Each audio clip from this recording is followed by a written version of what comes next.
Hi friends, அஸ்ஸலாமு அலைக்கும். Welcome to Sharmila kitchen. இப்போ என்ன பண்ண போகிறேன்னா, நான் வந்து பைனாப்பிள் கேசரி தான் பண்ண போகிறேன்.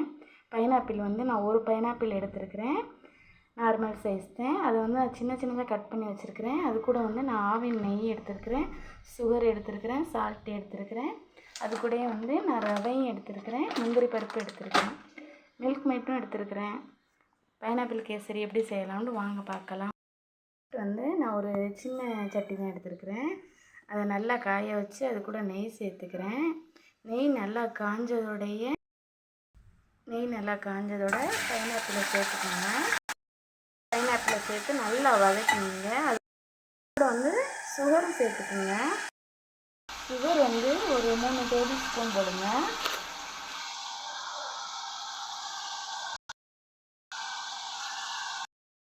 நல்லா வதக்கிட்டேன் ஃப்ரெண்ட்ஸ். இந்த அளவுக்கு வதங்கினாவே போதும். அதோட நீங்கள் அதை இறக்கி வச்சுக்கோங்க. இப்போ வந்து அதை இறக்கிட்டு இப்போ நான் வந்து வேறு சட்டி வச்சுட்டேன். அது நல்லா காயட்டும். சட்டி நல்லா காஞ்சிருச்சு. அது கூட இப்போவும் கொஞ்சம் நெய் எடுத்துக்கோங்க. நெய் நல்லா காயவும், நெய் நல்லா காஞ்சவுடனே முந்திரி பருப்பு போட்டுக்கோங்க. முந்திரி பருப்பை போட்டு முந்திரி பருப்பு நல்லா பொன்னிறமாக வறுக்கவும் அதையும் எடுத்து ஒரு இதில் வச்சு முந்திரி பருப்பை நல்லா வறுத்து எடுத்துக்கிட்டேன். அந்த நெய் மிச்ச நெய்லேயே ரவையை கொட்டிக்கிங்க. வந்து நான் வந்து ஒரு அரை பாக்கெட் எடுத்துக்கிட்டேன். நீங்கள் உங்களுக்கு எவ்வளோ தேவையோ அவ்வளோ எடுத்துக்கலாம். ரவையை நல்லா வறுத்துக்குங்க. ரவையை வந்து ஒரு 5 minutes ஆச்சும் வறுத்துக்குங்க. வறுத்து நல்லா வறுத்ததும் ஒரு தட்டில் கொட்டி வச்சுக்கோங்க.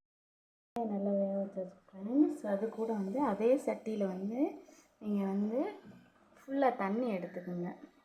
அப்படின்னா ஒரு 4-5 குவளை எடுத்துக்கலாம். தண்ணி வந்து நல்லா கொதியில் வர இருக்குது. அது கூட வந்து நீங்கள் கலர் பொடி இருந்தாலும் கலர் பொடியை சேர்த்துக்கலாம். நான் வந்து மஞ்சள் தூள் தான் சேர்க்க போகிறேன். எல்லோ கலர்னால மஞ்சள் கலரில் இருந்தால் நல்லாயிருக்கும். மஞ்சள் பொடி சேர்க்கறதுனால நம்மளுக்கு எந்த வாடையும்லாம் அடிக்காது. நீங்கள் வந்து பயப்படாமல் சேர்த்துக்கலாம். மஞ்சள் தூள் சேர்த்துக்கிட்டு அது கூட வந்து நீங்கள் கொஞ்சம் உப்பு சேர்த்துக்குங்க. பொதுவாகவே எந்த ஒரு ஸ்வீட்டுக்கும் உப்பு போடையில் கொஞ்சம் தூக்கி கொடுக்கும். அதான் ஃப்ரெண்ட்ஸ் கொதி வருது. கொதி வரவுமே நீங்கள் வந்து வறுத்து வச்சுருக்கிற ரவையை கொட்டி நல்லா கிளறி விட்டுக்குங்க. கைவிடாமல் கிளறிடுங்க. அப்போ தான் கட்டி விடாமல் இருக்கும். ரவையை நல்லா கொட்டி நல்லா கட்டிப்படாமல் கிளறி விட்டுக்கிட்டே இருங்க. அப்போ தான் வந்து கை விடாமல் நம்ம கிளறினா தான் கட்டிப்படாமல் இருக்கும். அப்படி இருந்தும் லைட்டாக கட்டிப்படுது எனக்கு.